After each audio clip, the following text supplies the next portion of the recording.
Hello, everyone. Before we hop into the chat with Jina, this is me coming from the editing in my closet. I wanted you to know that in the feed before this one, there is a bonus episode that is, I think it's called like Jina Asks Kelly Unhinged Questions. You'll hear us reference a couple of times in these episodes, like questions that Jina asked me. And the first 30 minutes of our conversation was Jina asking me questions just about like random things in my personal life. What do I like to do on a Friday night? That sort of stuff. And it was like too fun and silly for the main episode. But it was also too fun and silly to just like delete and pretend that didn't happen. So I made it a bonus episode. So if you're confused, you're like, why are they talking about these questions? You can listen to that if you want. It is not at all no meditation talk, no big life lessons, no learning. It's just me and Jina just chatting about our personal lives and her asking questions that she was convinced that people wanted to know about me. And Jina just being Jina. So yeah, that's that. And if you're just so you're not confused, and I am so grateful that you're here and you can hear all about Jina and her new life, everything that's changed with her and why she's decided to start focusing on the higher self. And we talk about what that is, why we love it so much, and a lot more. So enjoy. Hello, everyone. Welcome to this episode of the Mindful in Minutes podcast. And today we are joined by a return guest. Jina Seer is here. You know her. You love her. She still holds the record for the one and only explicit episode on the Mindful in Minutes feed. Gina's giving a woo woo on the camera for her record that she holds. And I still, to this day, Jina, people comment on how funny they think it is when I told you, like, try not to swear. And then you just could not help but swear. And people they love it. They love you, Jina. I love you. If this is your first time being introduced to Jina, first of all, what have you been doing? Because she is amazing. But Jina is the host of the Seer Sessions podcast, where she shares client sessions and insights into the higher self. And Jina helps people connect with and experience past lives, the space between lives, angels, the higher self, spirit guides, and everything in between through hypnosis.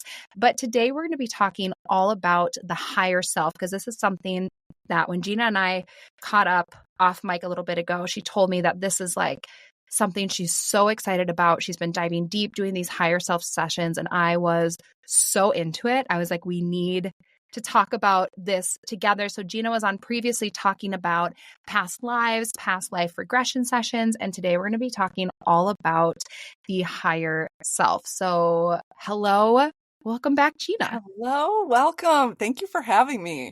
Always a pleasure. And I'm always trying to clean it up for you. You know what? I already know. Because of you, I figured out where the box was when I upload my thing that I have to check to get the little E. I never even knew how to do it.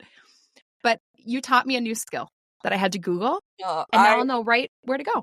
Well, I'm here to help. So I'm happy I'm helping. Okay, Jina. Yes. Even though we just chatted so much, catch us up on your new life and what you've been doing since we last talked, which I think was about a year and a half ago on this podcast, because we recently caught up and like we chat here and there, like we stay in contact, but then we just had this like catch up because you told me, you're like, Kelly, so much of my life has changed. Like the direction of my work is changing. Like so much is evolving in your life. So catch up the listeners on what's new with you, Jina. Yes. So first, what I'll say is the same, is that I'm still working with hypnosis. I'm still working with clients one-on-one. Last summer, I set down my podcast, Past Lives in the Divine, and I just knew like that was actually probably starting to like, I was getting inklings of like, this just doesn't feel right anymore. And I couldn't figure out while I was in it how to make it feel right or exciting again. So I decided to set that down last summer, which was great for me. Anytime that I can't think my way through something, I just need to like get it out of my brain and out of my life for a while. And then usually I get ideas and stuff. So currently right now, like you said, it's May. So my podcast, Past Lives in the Divine, I set that down last summer, so nearly a year ago. And now the last 3 months have been working with podcast clients and specifically bringing them to their higher self for just guidance and wisdom about their own life. And I have a couple people who are like starting their own businesses. I have a couple people who are exploring like the alien connection with their higher self. I have a couple people who are still doing past life regression in congruence with like working with their higher self. That's a really cool thing. Like when people say, for example, they're like, I want to be this way in my life, but I just seem like I can't get it that way. And they're asking their higher self. Sometimes their higher self will be like, you need to embody it. You need to embody it. And oftentimes we can be like, yeah, that sounds great. But in everyday life, it's like, well, how the hell do I do that? And then it's kind of nice to go back to, well, let's do a past life regression. Let's go to another lifetime where you actually had that ability and we're able to do those things. And then to me, I kind of see it as like a turning on in the body. So I've been playing around with clients like that, stockpiling podcast episodes. So in June, I'll start releasing them. I'll be releasing them every Tuesday and Thursday. And the difference with this is that I'm focusing on 8 different clients over the course of the first year. And so the listeners will be able to like see their stories kind of unfold over time. And that I think will be a really fun way to go deep. So not only is every session, I think, really interesting, but it's so cool to see a client's really the arc of their progression over a course of, months, even years, and multiple sessions. And so that's what I really want to show on this podcast, also highlighting the higher self energy as well, which we'll get more into. And then there will also be a video component of it. So a lot of times people will be like, they're just curious what is in a session. So Past Lives in the Divine, I shared the audio of the session, and I'll still be sharing like the audio only version. But I'm excited to bring the video to it so people can see just how, it's not like it's overly riveting, but I just think it's really interesting. And I'm kind of at a point on my journey where if I'm listening to a podcast and they have a video component, I will turn on the video component. And it's not that I'm sitting there and watching. It's just like I like to be able to look and watch, or like when someone says something funny or does something, I like to be able to engage on that level. So I was like, why don't I record a video anyways. Why don't I just bring that element into this podcast? So, yeah. And really all of that, like the podcast talk and stuff, is really just reflective of my own personal journey that I've been on. I would say like a year and a half ago, or almost 2 years ago, I see it now. I didn't see it then. I see it now. It's like another awakening. You know how people will be like, oh, I'm having an awakening. And I think it happens over and over in layers if we're paying attention. And so for me, I was having this awakening of like really seeing just how I hold myself back and play small and don't, I wake up every day, or I used to wake up every day with like, well, I still kind of do, but it's a lot more functional and healthy. But I used to wake up with this, like, I have to prove myself. Like I ain't shit. I need to prove myself. But that maybe motivated me. It motivated me a lot. I did a lot of work motivated by that, but it was kind of like, I wasn't aware that that was the motivation. And so like almost 2 years ago, I started to be like, I see how that has motivated me, but I also see how that continues to hold me back. You're nothing, keep going, you haven't done it yet, you have more to do. And it was almost like I had to seek this balance of continuing this progression forward and my drive forward and my motivation forward, but do it from a more expansive, compassionate state where I could have compassion with myself, yet still push and drive. So it was like this uncovering of basically seeing how often I would hold myself back and how often I let other people's messages about me hold myself back. And even though that seems kind of like a drop in the bucket or maybe just like a passing thought, it stayed with me for like 6 months. And you and I talked about it on my podcast last summer, but it really kind of kicked off this other, I guess, an even more motivated new initiative in exploring these unseen realms. And for me, it was like consciousness. Like, why do I always feel this way? What is this? I'm 44 now. I started to see myself act in ways where I would look at my dad when I was a kid or my mom when I was a kid and be like, why are you acting like that? You are being such an idiot. Like, you are holding yourself back. You're totally self-sabotaging. And I would always see that and critique them. And it was like in my 40s, I started to see that I was doing similar things. And so it was just like, I can't, no, like, I don't want that for myself. That's fine if I'm, going down a similar path, but I don't want to have the same stories they do, the same, like, what I perceived from them anyway. It's just kind of this, like, you ain't shit. You got to go out there and get it. Like, you're never good enough. Keep working. And so for me, I really saw that as like consciousness. And I remember saying to a friend at the beginning of 2024, I was like, I'm going to find a plant medicine journey this year. I'm going to do at least one. And I am seeking full ego death. I'm like, I don't even know what that means. I'm like, fuck me I'm not up. sure what it is, but I know I need one. So I'm ordering one ego death, please.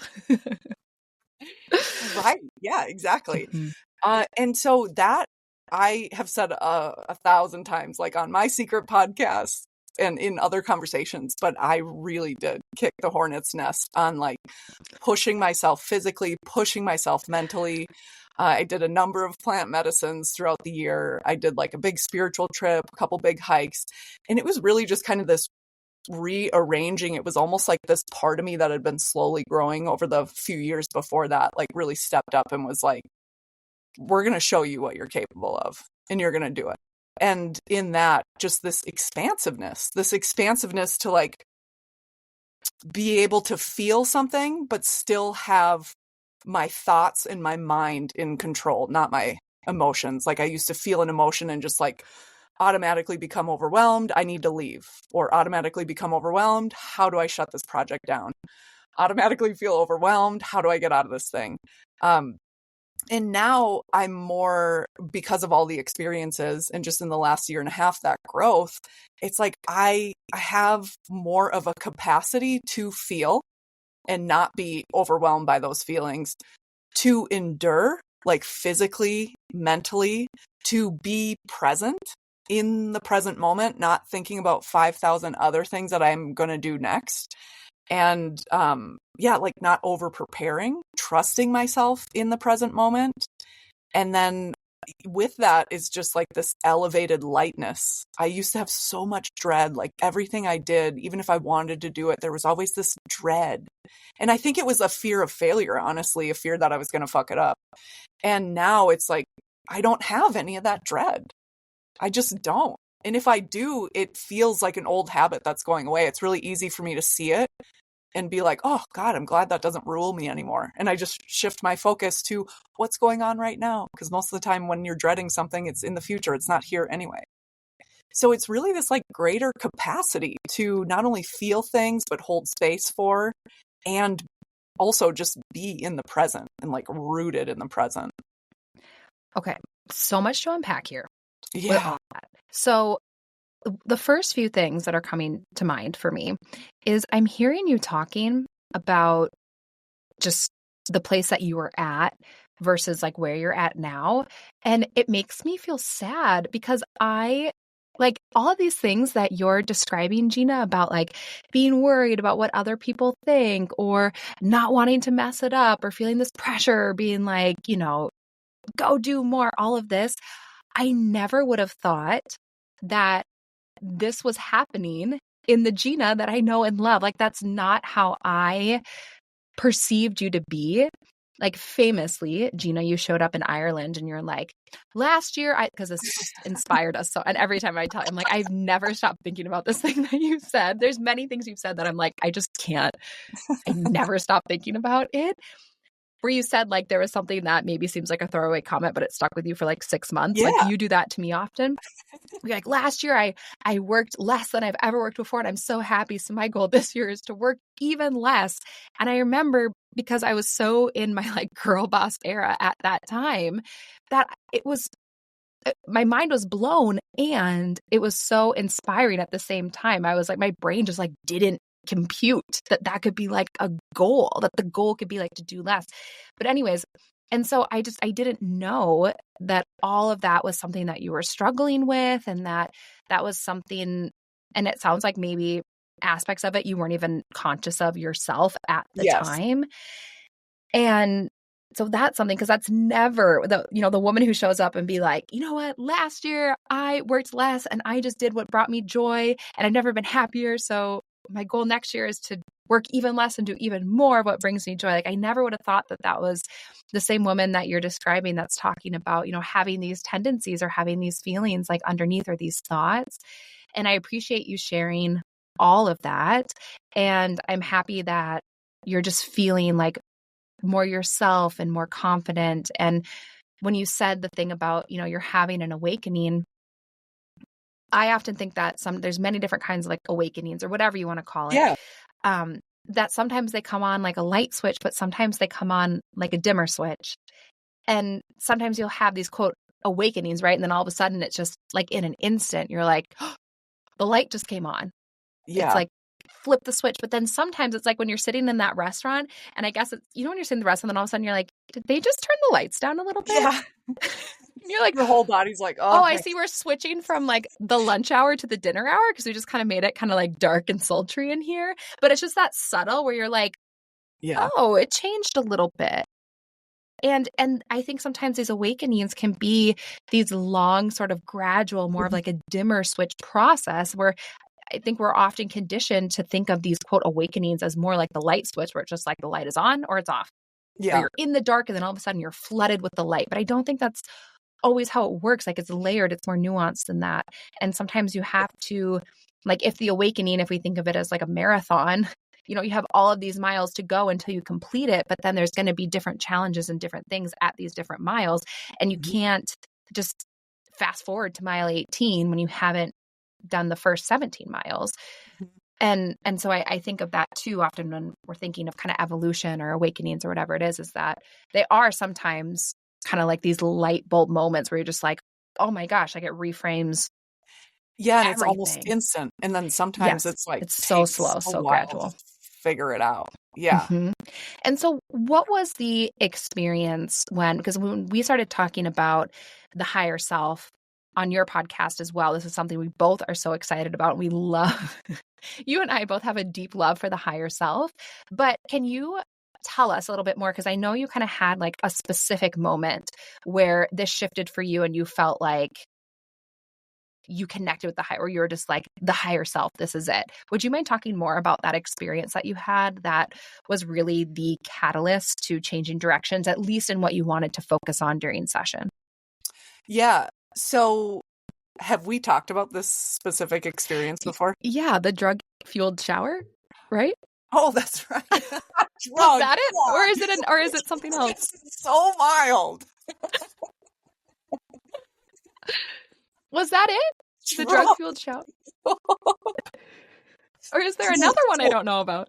Well, that's why I feel like there was, in preparing for this conversation, it was actually kind of funny because in preparing for this conversation, you had said, let's make it an organic conversation, but here's kind of like the things I want to hit, which are like basic.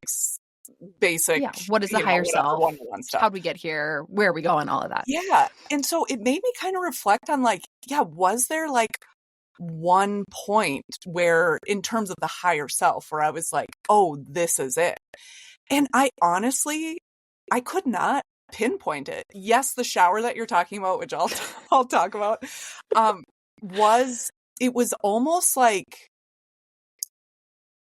if someone lit the spark in the summer, then when I had that shower in November, I was like, oh,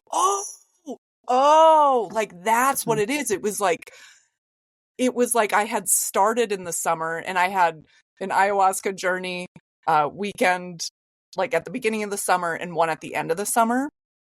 And there was kind of like things that got kicked up in the first one that I not intentionally kind of like landed that plane in the second one. And it was really about what I was seeking was like, make me believe this. Every time I'm low, every time I'm doubting myself, I'm doubting this. I'm doubting the magic. I'm doubting these realms. I'm doubting my thousands of sessions that I've done, which is so silly to do. Why would I do that? Like, why am I in this work and still struggling with belief? And so that was kind of like where my request was like, make me believe this. And so the first ayahuasca journey was like clearing some things, but also showing me my power. And then the second one was like very, very clear on like, and here's what's going to give you conviction. Here is, you're not only going to believe this, because for the second ayahuasca journey at the end of the summer, I had been playing around with accessing my higher self in journaling, in meditation that summer. So at the end, it was like, make this real to me. I want to light a fire under me about this. I want to feel so much conviction about this again. I don't want to feel like not half in, half out, but like, it might be true, it might not be true. Like, yes, I do believe that. No one knows what happens after we die. I think people have a good idea. I have my own belief system. I think it's good to get a belief system, but also hold it loosely. Anyway, super long story. I'm kind of exploring all these things. And it was in the second ayahuasca ceremony where it was like, I came out with a real conviction for understanding our own energy, understanding when we're channeling, who we're channeling, how do we stay protected when we're channeling, what happens if we want to channel something and something else comes in, what happens if we don't know who we're channeling and what we're channeling says, do this to this other person or give this other person this message. Should we? It was like all of these questions that I had were just answered. It was so clear. The conviction was so clear. So then for me, it was like, oh, we have to get better. This is like really high level. So it might sound kind of boring, but it was like, we have to get better at understanding like, what's my energy? What's your energy? And what is really going on between us? And what is energetically, quote, right? Like, I don't want to step on anyone's free will, like whatever. So in understanding all of that, in like going through that ayahuasca ceremony after doing a couple months of like higher self stuff, I really came out of that with like a conviction for it. And that was it. And it was like a conviction and then a million ideas. So many ideas. And I was like, okay, now I'm praying for energy to do this work. And then I had a little fire on my patio, which was like really discombobulated me. I was not able to live in my home for a couple months, and that really discombobulated me. I went to Egypt, and that was incredible. Also, just a lot of travel, a lot of outside of my norm. It was 2 weeks, so it was like just very energetically like, whoa, like heights and lows. And then when I got back from that trip, that's when I told you about the shower that I took, where I had been gone for 2 weeks, and I finally got home, and I wasn't even in my home at this time. I wasn't even living at home, which was like also discombobulating.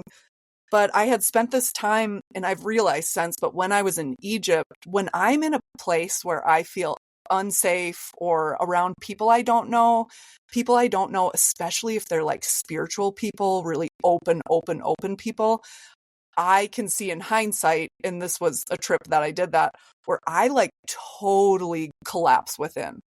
Like it's not that I'm not myself, it's just I'm quieter. I'm just like not fully animated, I guess. Like and you so have it to was hold almost yourself like, back a little bit. yeah. Mm-hmm. And too, I think I was having a lot of, in Egypt specifically, I was having a lot of body reactions to just like where we would go. We were clearly like a spiritual / meditation group, and the guards at a lot of these places don't want you to meditate. Someone said meditation's outlawed in some places. So it was very much like these authoritarian men telling us what we could or couldn't do with our spirituality, which is fine. We're on their property or whatever. But to be like monitored so closely, and sometimes they would like try to intimidate us to get us to move in different places. So I was just having all of these like witch wounds pop up. So it was just also there was like spiritual highs in Egypt. And so it was this very extreme trip. So when I came home and I was in that shower, it was literally like I could finally exhale. And I was like, all of a sudden it was just like a Rolodex going through my mind. And because I've done so much hypnosis and just work in the transcendental space, when that stuff starts to come in for me, I honor that. I really cherish it. I mean, if I have a religion, it's my ideas and downloads. It's like I honor every one of them. I'm sending myself an email, I'm writing it down, but I'm in the shower at that point. So I just like let it come in, and I was just observing it and just being like, I know I'll remember this. I'll remember this when I need it, because I couldn't have even written that down if I wanted to. Like, it was like a Rolodex of sacred geometry stuff from Egypt, hieroglyphics from Egypt, and then memories from like the 80s, the 90s, college, my 30s. Like, it was almost like in that shower, I was getting clarity on why everything had happened, what had happened. And then it was just like, so here's the tools. What do you want to do with it? What do you want to do with it? Because I spent most of my life being like, I want to do this, but I think I kind of want to do this, but I think I kind of want to do this. Who's going to help me? Oh, I don't know how to do that, blah, blah, blah.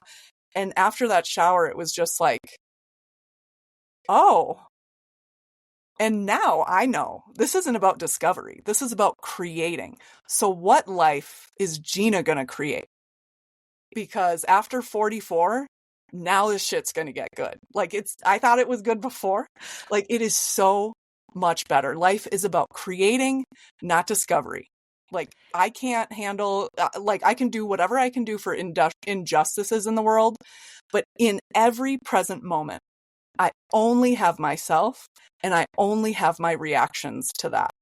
And so it was like, and what are you creating? So if things would happen, like over the last year and a half, like things would happen, and I would be like, is that okay? And I would even call a friend and be like, this person did this. Is that okay? Or it's been this long. Is that okay? You know, just as we navigate relationships, it was just like, I started to clearly see how many doubts I had. And it was just like, why am I asking other people about my life? Why do I even think for a second they might know? And it was just like this, like, well, what do you want? So now, instead of when I experience doubt or any discomfort in the present moment, it's like, and how am I going to use this energy to become the greatest version of Jina that could ever walk this earth? And like, And that do is you the feel push. like in that shower, it was your higher self that was giving you that information? I do think Yeah. that my higher self is definitely a conduit for this information. And should I just get into the higher self specifically?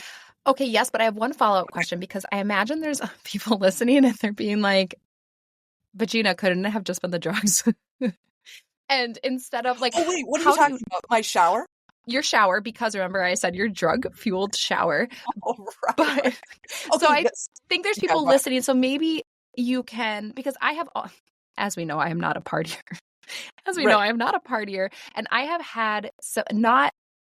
I've had what I would consider like downloads or like higher self information coming in, or things where it just felt like it was kind of one of those like light switch moments that weren't necessarily drug fueled. But I imagine a lot of people are listening and they're listening to you talk about the shower and the sacred geometry and the Rolodex and all of that. And then just being like, well, yeah, it's because what you took an edible or something and then Yeah. got in the shower. They're like, it was the edible, Gina, not your higher self. Like, maybe can you help pick that Yeah. apart a little bit? And then I want to talk Yeah. about, then get into the higher self. Okay, interrupting real quick to tell you something for specifically my moms. Now, moms, you do everything for everyone else, and somehow your own wellness, it always gets bumped down to the bottom of the list. Believe me, I get it. This happens to me too. And that is where Live It Up Super Greens comes in. It's a daily habit that actually works. There's no hassle, there's no fuss. You just scoop, mix, and go, whether you're doing school drop offs, which I'm about to do, or conference calls, or the absolute laundry monster that is probably in your house right now. It is just this one easy win that helps us support digestion, energy, and immune health in just 30 seconds. And Live It Up Super Greens is an all-natural blend of over 20 superfoods formulated with organic vegetables, probiotics, digestive enzymes, and naturally derived ingredients. So you have that one scoop, and it can help promote gut health, support your immune system, and give you that feel-good energy that you can count on. And I really like it. I like to just mix it right into water. The original flavor is my favorite. It's kind of like a minty flavor, and I like it. And I feel like it's just this little ritual that I can do every day to help take care of myself, even when I'm taking care of so many other people. And Live It Up is offering you 15% off your first order, even if you're not a mom, including subscriptions, with code MINDFUL. Plus, shipping's always free. So head to letsliveitup.com/mindful and use code MINDFUL for 15% off your first Super Greens order. These statements have not been evaluated by the FDA. This product is not intended to diagnose, treat, cure, or prevent any disease. Okay, so first what I'll say, I don't mean to be flip. I'm very committed to myself and my morals and ethics. And if anything, my high morals and ethics hold me back in this world. Is what I'll say on that. So I grew up in the 80s and 90s singing the Dare songs, like a lot of people, right? Yeah. Cannabis is bad, blah, blah, blah.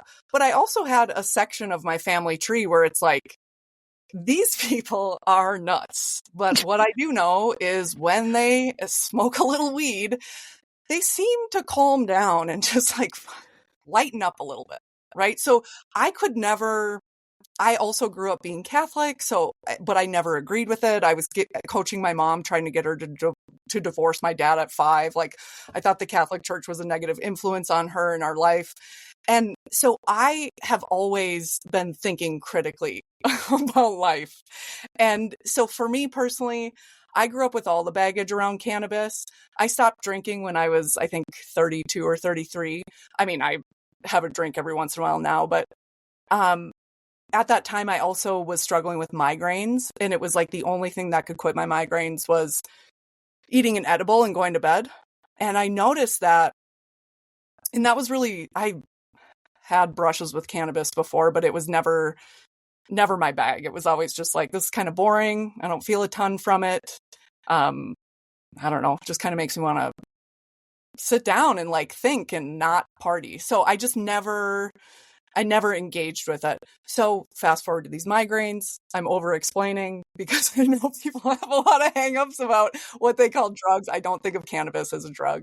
Mm-hmm. So anyways, so I'm having these migraines. I'm playing around with edibles, and I start to notice that like when I have an edible, if I wait to go to bed or on my way to sleep, I started to have all of these really great ideas. Really great new perspectives would come in on like how to deal with certain things in my life, ideas for work, ideas for tough conversations. And I was just like, wow, that's kind of cool. And I, for years, would just like write it down. For a while, I did not write it down. And then pretty soon I was like, I should actually write these down. And now it's like a spiritual practice. Anytime I get a really good idea, I write it down, no matter what, no matter where I am. And, yeah, so from there, I was also kind of going through a phase where I was really strict with my food. I was not disordered eating, I wouldn't think, but just like disordered thoughts around my eating, like feeling overly guilty for doing things that is not that bad, just beating up on myself. And so during the pandemic, or a little bit before the pandemic, I started like recreationally, since I wasn't drinking, I was like, well, maybe I'll like take an edible before I hang with a friend. And then I started Sorry to being like, interrupt you, Gina, but Mila had to say hello every time. She never comes down here anymore because she's getting a little older. But she was just peeking her head in it every time we talk. She always knows that you're here. You guys have such a sweet connection. But anyways, that was the little nose you saw peek in here. She was like, is that my girl, Gina? God. Oh my God. Okay, so long story short, I started using it recreationally here and there. And then I started really being like, I love to just use this by not necessarily like I mean, I'm in my 40s. My friends haven't been partying for 15 years. So, so it's not like some of them never, Gina, like me. But like, I love to be in nature and sit in my backyard or whatever, like being in that space and having a little bit of the herb, as I call it. And I always use it with intention. It's very spiritual for me. It just like opens up my third eye. My compassion is off the charts. My creativity is wide open. I suffer from like heinous, I'm getting over it, as I explained, but just like so much self-criticism, like crippling self-criticism.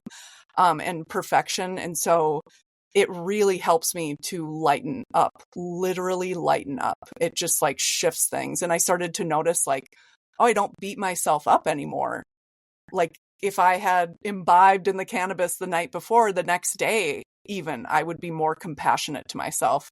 And so it was really this another thing in my life where society is like, you shouldn't do this, it's bad. And it's like, well, this actually works for me. Or society's like, you should do this, it's the thing to do. And I'm like, that actually doesn't work for me. And so it was just another thing where it was like, all right, I'm going to have to find my own way through this and like get over the dare guilt that I have about it and figure out a way to use it to work. So the way it does not make me lazy. I don't watch TV. It doesn't make me dumb. It makes me personally, I don't know about anybody else. It's none of my business. It makes me more creative. It makes me lighten up. It pulls me out of a depressive state if I get there, like organically, and keeps me out of it. Like I can shift my thoughts. I intentionally use that state. So even though I was kind of joking before, I am dead ass serious. It is not a drug to me. It is a plant. It is our friend. It is so much less harmful to alcohol from my perspective. People don't have to agree with that. It really doesn't matter to me. But when I just want to be very clear, I wasn't like effed up in the shower, right? Like I'm literally just like we go into hypnosis and we do some things so we can move into that transcendental state. To me, this is something to do to shift my consciousness, to lighten up, to get a message in a different way. Because the way my mind is, it can be super harsh and critical to the point where I can't even see it. Because before what you said, like, oh, I'm so sorry, I didn't even know you were struggling like that. It was a struggle, it was suffering, but I honestly didn't even know that I was doing that to myself. It was not a conscious thought. And cannabis, I mean, I don't mean this to be like a cheerleading about cannabis right now, but because you brought it up and it was like the drug thing, and I know a lot of people bag on it, what I'm saying is if I can attribute, like I would say quitting drinking and starting to use cannabis are 2 things out of 10 things that have completely changed my life for the better in the last 5 years. And so what I'm hearing is in terms of like when you're having this experience of what feels like a big, like higher self download, that it's not necessarily the cannabis that facilitated that, or it wasn't the cannabis that was like, you're having the download because of the cannabis. It more just opens up the channel, if you will, or opens up the pathway or the line of communication. Right. Like it was like, if your higher self is going to call you, it allows you to then like turn on the phone so you can receive the call. Is that, am I understanding that correctly? Yeah, a little bit. So I would Okay. describe it like this. I think of the transcendental space as a space where we can go with our mind. We get there through meditation. We get there. That's where we can like experience other lifetimes, experience our higher self, experience just downloads, just experience love and peace and relaxation. And I think that transcendental space is something that we naturally go to. A lot of us go to there in our dreams at night when we're sleeping. But it's that transcendental space. I personally get my clients there with hypnosis, but I know people who get their clients there, whether they're calling it this or not, with plant medicine, with drumming, chanting, dancing, breathing, all kinds of things, meditation, yoga. So to me, it's just another on-ramp to get me closer to that space. And when I say lighten me up, I really do mean that. Everything's energy, everything's vibrating. When we vibrate at a higher frequency, it's lighter, it's more expansive. When we vibrate at a lower frequency, like think of a rock. A rock is moving, but it's like so slow, So it really is, when we can move into that transcendental state, that is a state of higher awareness, more expanded consciousness. And so even though I can't say like, I guess everyone's different, but like that to me, cannabis is just another on-ramp. There's cannabis, hypnosis, there's meditation, there's walking, driving for me even does it, like if I'm on a long road trip. So yeah, it's really about kind of putting yourself in a space where you're quiet, open, and not bogged down by like heavy ass negative emotions. Okay. Thank you for explaining that. And so, Yeah, thanks for letting me. yeah. So shifting gears to like the higher self, it's something that I think we talk a lot about. Like I definitely have talked about it on this podcast before. I'll always say like, I always say, insert your name here, higher self, truest self, most evolved self, the divine within, whatever you call this thing. I think that there's just a lot of synonyms for the same thing, which is the higher self. But what do you think the higher self is? So I think that the higher self, I think we're all one. I think it's all one energy, right? But how do we explain the fact that I'm over here on this side of Riverside and you're over there on that side of Riverside? You know what I mean? Like, Yeah. yes, we're one, but there's separation there. So to me, like the visual in my head about the higher self is like almost like a lava lamp. Like, you know how there's just like one blob and then there's other blobs that branch off from that blob and they kind of like shift and change. So I think that if God, creation, source, however you put it, is a blob, we're kind of like blob tentacles of energy off of that. And so who Jina is, like I say past lives, but it's all happening at once. So like my soul is inhabiting many bodies. Right now, it seems like some of them are in the past, some of them are in the future. That's just because it's moving so slow here. So in that, there's a part of me that's farther away from source, and there's a part of my energy that's just branching off from source. And so I think of the higher self, divine self, truest self, inner guidance, inner wisdom, however you want to say it. I call it the higher self just because it's easy. But that is the part of us that just in my mind branches off from divinity. So it is the part of me that makes me me, but it's the closest to divinity that I can be without being in full divinity again, back up into that blob. So we always have access to our higher self because it is our energy. And so the idea is that still small voice that's inside of me is the closest thing to me. It's the closest thing that God has to whisper in my ear. It is the closest I can get to divinity with this energy that's also Jina. And it is me. So if I'm going to be in the practice of like channeling and seeking wisdom, why wouldn't I seek wisdom from my highest self? Like my highest self has all the lessons of all the lives that I've ever lived. I believe that that's the energy of me that has lived life after life, experiencing the experiences between those lives, holds all the lessons, all the plans. It is my eternal self. It holds all my wisdom. So why wouldn't I go there for all of my information? Okay, I love this lava lamp idea. I have always imagined the higher self, the image that I get is like this beam of light from the crown of the head. So I think about, for example, like not like that close, I would say like within like a 30 or 45-minute radius from my house, there's a casino there and it has these like lights. Have I told you this story before, Jina, about? No. Oh, okay, good. I don't think I've shared this on this podcast before and it gives me a good chuckle like every time. But anyways, I think about the lights at this one particular casino, but it's like those big ones, that shine up and then they can kind of like, I'm not describing it well because there's no video, but you know what I'm talking about? And then they like shine around. You can like see them from really far away. And sometimes they're outside of like theaters or big things, casinos, things like that. You're just like spotlights pointed up at the sky, kind of. Exactly. Thank you. Yes. I'm doing these crazy, like this dance with my hands that no one can see anyways, except for Jina. But yes, the spotlight, the big giant spotlights that shine aggressively up into the sky outside of like casinos and theaters and whatever. So there is a casino by my house. This is like my one, like, well, I was going to say my one like ADHD tangent, but like what was the first 30 minutes of this conversation if it wasn't just like one ADHD tangent? We had to get it out. We had to get it out. Energy.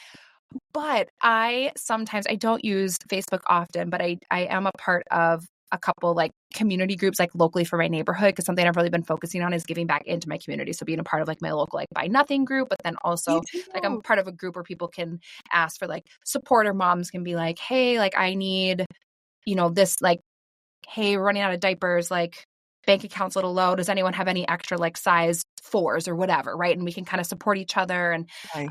So I still use it for some of those purposes. But anyways, there's one that's kind of for like my city. And this woman had recently moved there and she took this picture of the casino lights and there's like multiple, there's probably like 8 in a row, like going up in the sky. And she took this picture and was like, can anyone else see these crazy lights outside? Like, what is this? What am I seeing? And she was implying that she was like having an alien experience.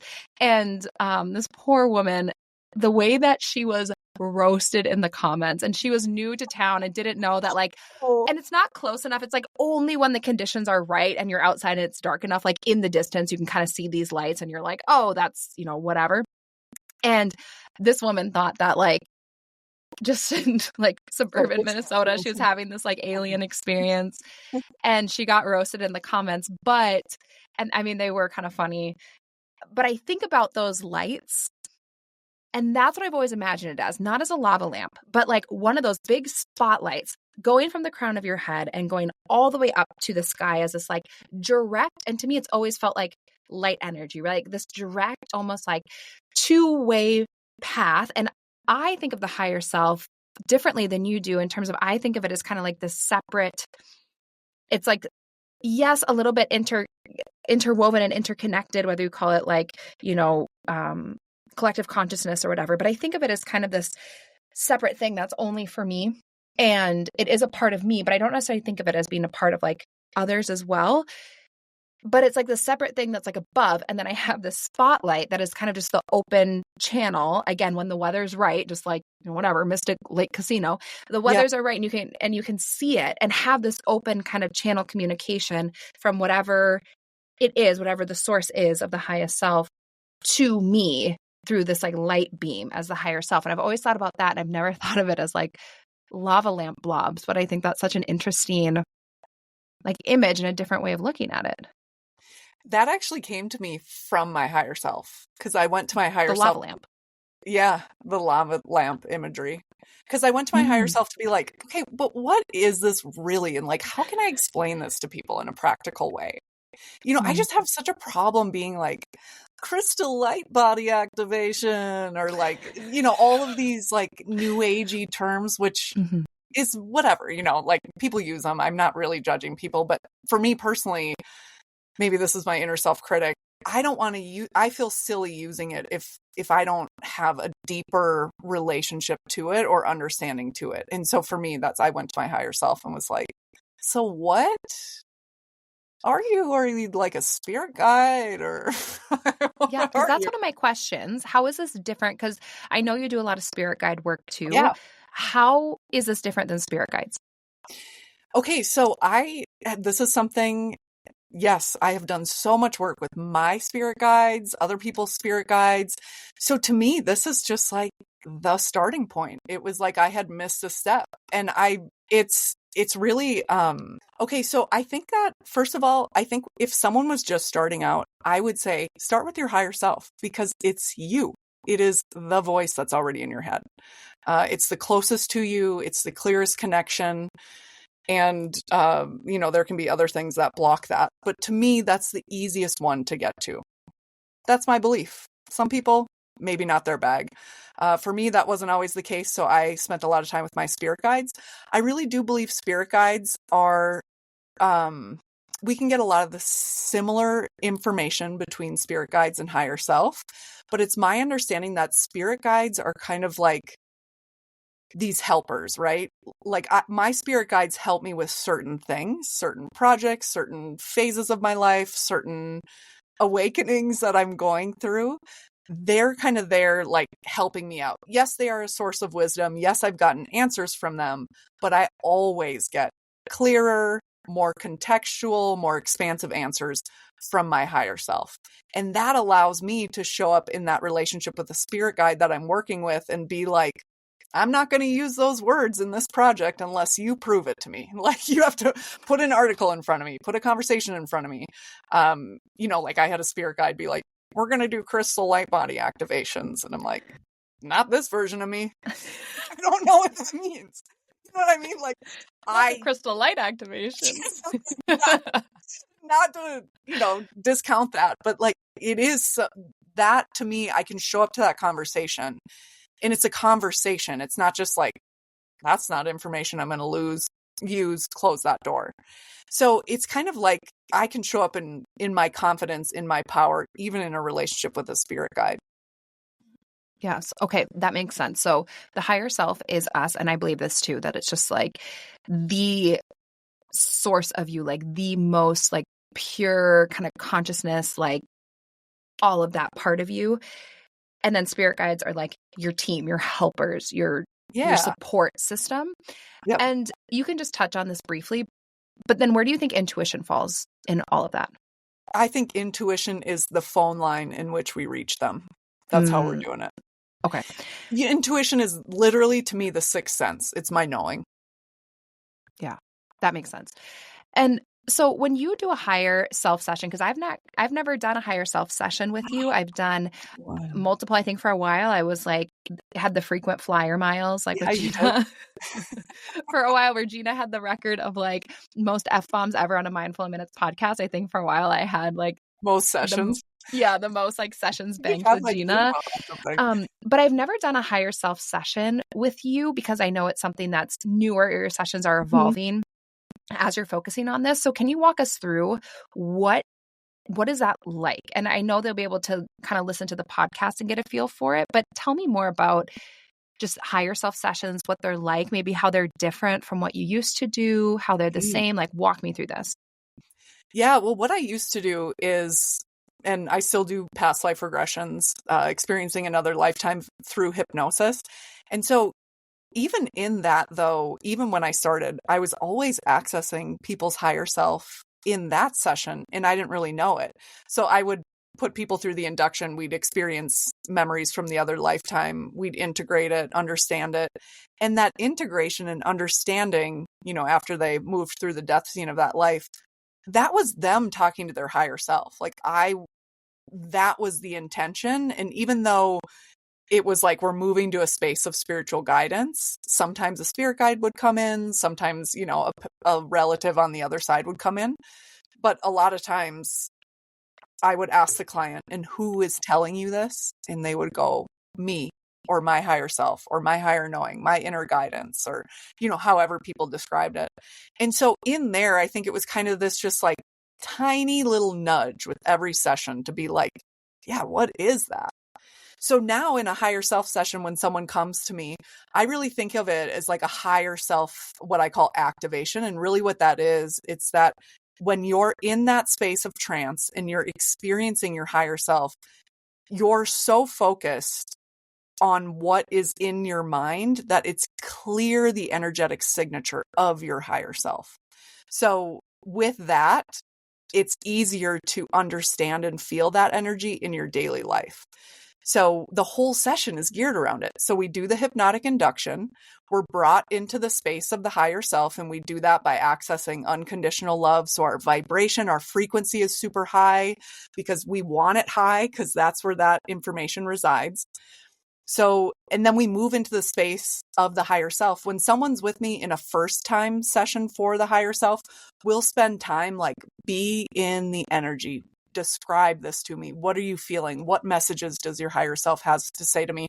And honestly, a lot of clients are weeping in that moment because it's so peaceful and loving, and your higher self sees every ugly part of you, and your higher self is just like, I don't care. I love you. You're getting it. You're working so hard. Like, let's keep going. And then from there, the client has come with an intention, like things they want to explore. So that's when I'll take my notes from our conversation before we went into the session, and I'll start asking the questions. And because I don't like a lot of airy, fairy, fluffy stuff, even though I kind of work in that field. When it comes time to helping people, I like it to be very practical. It's something they can do. So when their higher self says something like meditate, then it's like, how often, where, when does this person already meditate? What's going to get in their way? Or asking that client, hey, Kelly, does that sound like something you would do? Do you have any follow-up questions for your higher self? So it's me kind of like, I see it as almost like really brokering this conversation between the client and their higher self, not only for that session, but so they can continue to access that if they want intentionally after the session. And then when you're doing these sessions, I imagine that there's particular themes that come up. Like, are there certain things that just come up like time and time again that it seems like everyone's highest self just like wants us to know? Yeah. Oh my gosh. So, this is what's actually so much fun about the new podcast Seer sessions that I'm creating, is because I have been able to like work so closely with this, showing people this in mind, that it's been it's like I can see it unfolding even more, which is so cool. So a lot of it is like what's been coming up for these people is ideas around safety and security. So how much money is enough? How much work is enough? How much whatever is enough? And it sounds so silly, but a lot of us do not feel like it's enough. And when a human doesn't feel like they have enough, they get grabby, they get defensive, they get aggressive.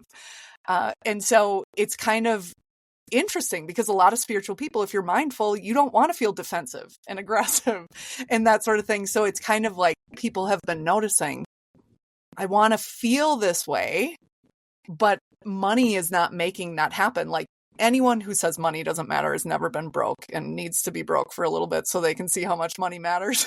But at a certain point when all your basic needs are met, everything above and beyond that is kind of futile. Like we're trying to fill needs with that.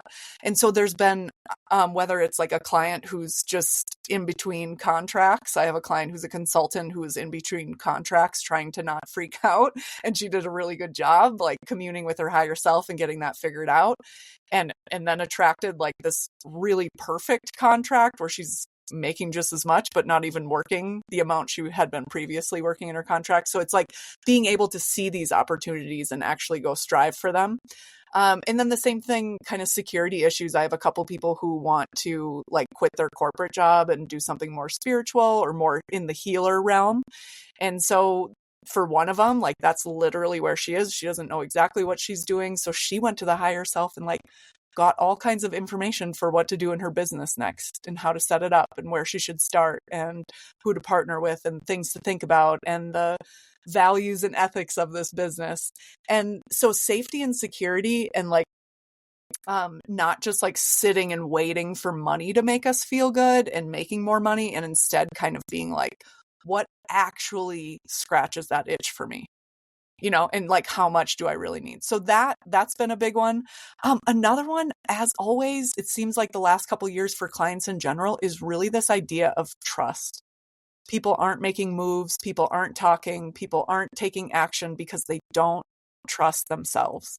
And sometimes it's for good reason, right? We've been making decisions with a belief system that we just found out sucks. You know, like I've been on that part of my journey too.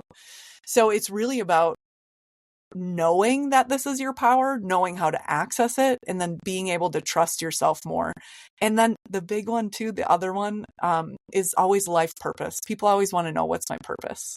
What am I here to do? And is there always an answer, or do you think Yeah. that sometimes we aren't meant to know it yet or ever? So here's what has been confirmed and what I believe. And I'm, you know, everyone's on their own path. But I believe, and what's confirmed from other people's higher self, is that we are literally here to experience. We're here to experience it. We are the universe creating itself. We are the universe experiencing itself. And so there is no right or wrong. There is no good or bad. Take someone who you think is doing something bad, ask them, they will tell you why it's good. Everyone thinks they're doing good. So shit. I totally spaced. Oh my gosh, what was your question? I feel like I went on an ADHD tangent. No, my question was just, and I think you answered it, but my question was just basically like, I don't know. I don't even remember because I was so into your answer. So I think you answered it. God damn. I was like, you know how when a tangent comes in and it's like, I got to get back to that. And then you drop the whole. You are preaching to the choir, Gina, like every day of my life. Oh, I think the question was, do you think that there is like, because I have a theory that I think sometimes we aren't meant to know it yet. And I do think that sometimes it can be more concrete. So yes, to what you're saying as to like, we're here to experience and to live and to do all that. But I do, like, for example, I feel like one of my purposes that I'm here on earth right now is to make people feel better in different ways. So whether that be make them feel better about themselves, whether that's give them tools so like they're a little less anxious, or just being in someone's presence and just being like, hey, you know, I don't know, just giving them some kindness or something, like just to, make people feel a little bit better. I do think we sometimes have these more like concrete purposes that kind of fall under like the umbrella, but I also think that they're revealed to us at the right time. And your And purpose. so I'm curious your thoughts on that, if you believe that too. Yeah. Yeah, that was the other thing. I really do. So if we're here just to experience it, there is no right or wrong. Like the universe is neutral. And what I decide is right or wrong or good or bad is really based on my value system, right? And so I believe that we can't mess it up. If you are here breathing, you are doing it. If you made soul contracts or not, if you made plans or not to do certain things in this life, in this moment, you can choose your purpose. Tomorrow, you can choose your purpose. You can choose your overarching purpose. You can choose your purpose in this moment. Life is about creating. Like, we miss half the magic when we wait for other people to make it happen for us.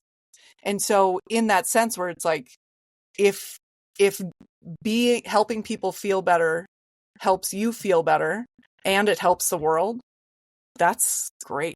I want everyone to have a purpose in doing that, and then that can change, right? Mm-hmm. And so it's really about, to me, it's really about that experience and making that experience the highest and best that you can, like doing it for you.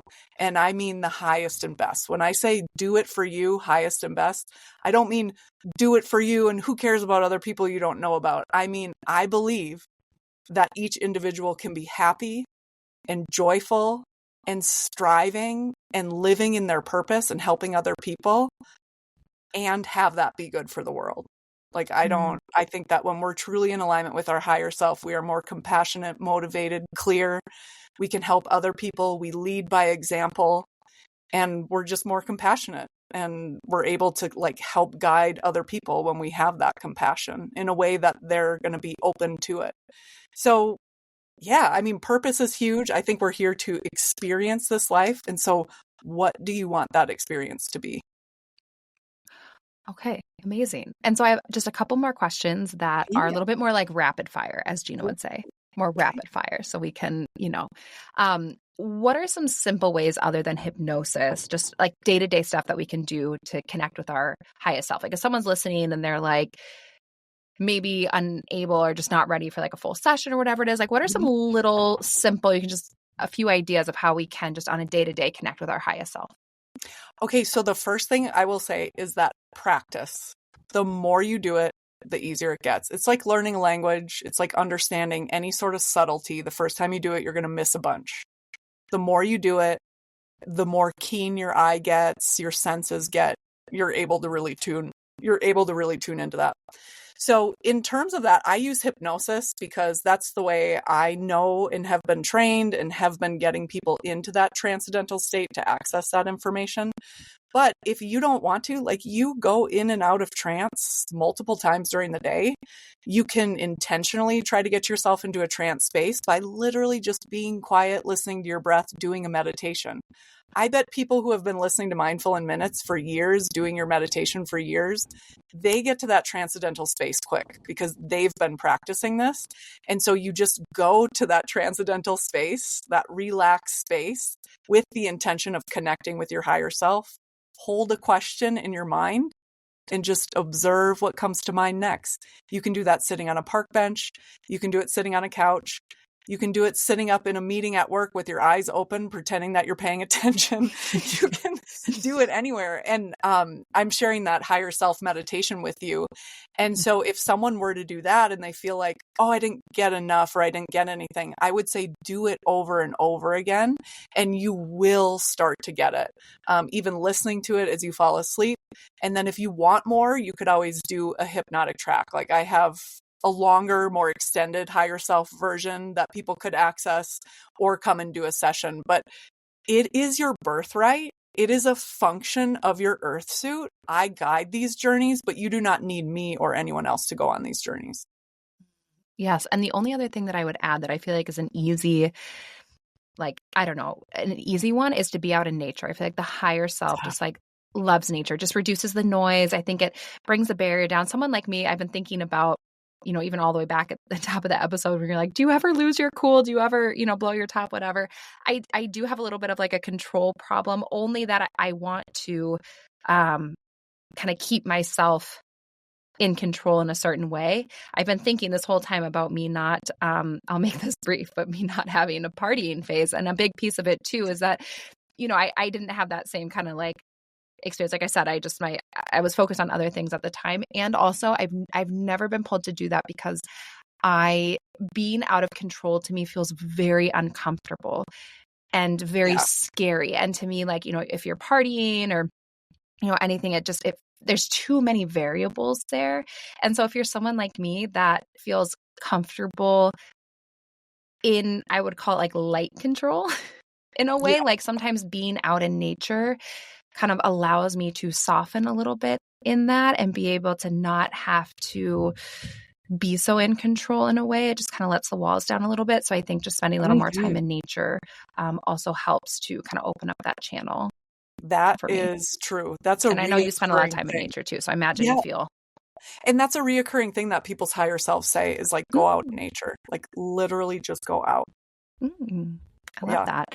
And so I guess the last 2 or 3 questions are all wrapped up into like one question. I'll start with, tell us a little bit about the guided journey that you're going to be sharing on Sunday. I've already listened to it. It is amazing, but just give us a quick little teaser of like what we can expect. And then if you want to let people know where they can listen to your new podcast and how they can work with you, I would love for you to share that as well. Yes. Okay.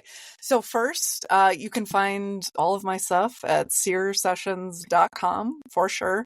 Oh, goddamn, Kelly, what was the first question? Give us a little teaser about Sundays, because it's going to come out on Sunday, just a few days. Give us a little teaser about the journey you're sharing, because let them know what they can expect. Okay, I will. Okay, so the journey we're going to go through, we start with a protective little guidance portion of that meditation. So sometimes people will say, how do I keep myself safe? How do I know I'm accessing the higher self? And that's exactly how we start. We start with the protection, connecting to the light that you are, increasing the frequency at which you're vibrating. And then we move into the realm of the higher self. And it's super simple.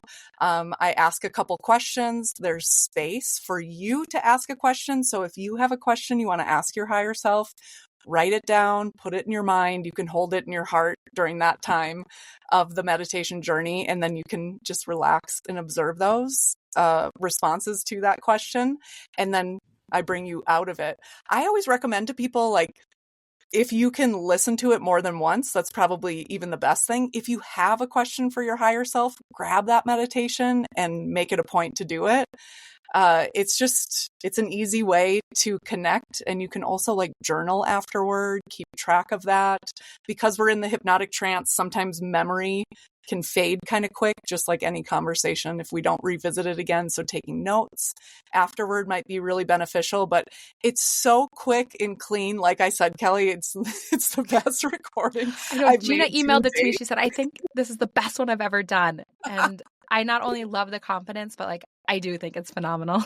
It was just like not totally led by my intuition, but it was just this really great collaboration between me and my higher self, I guess.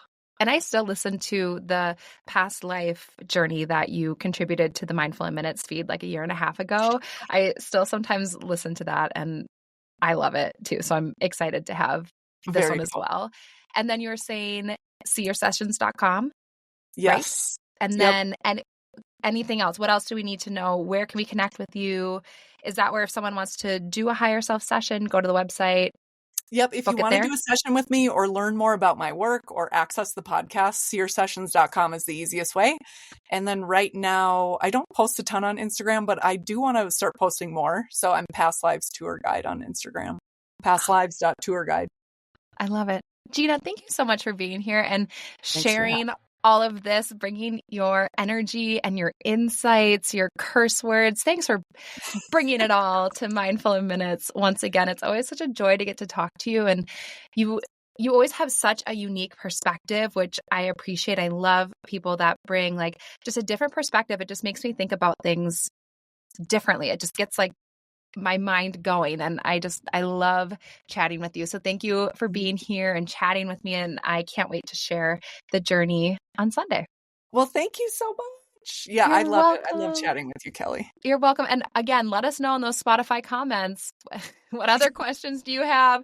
Did you want to know what these questions are? Do you have questions for Jina? Maybe we could have Jina Yeah. back and do another Q&A. I am going to, when I know I'm going to be on your show again. We have another recording, but it's for your show. And I think I want to put together a couple of questions Do it.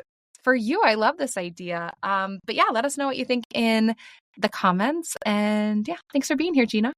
Awesome. Thank you.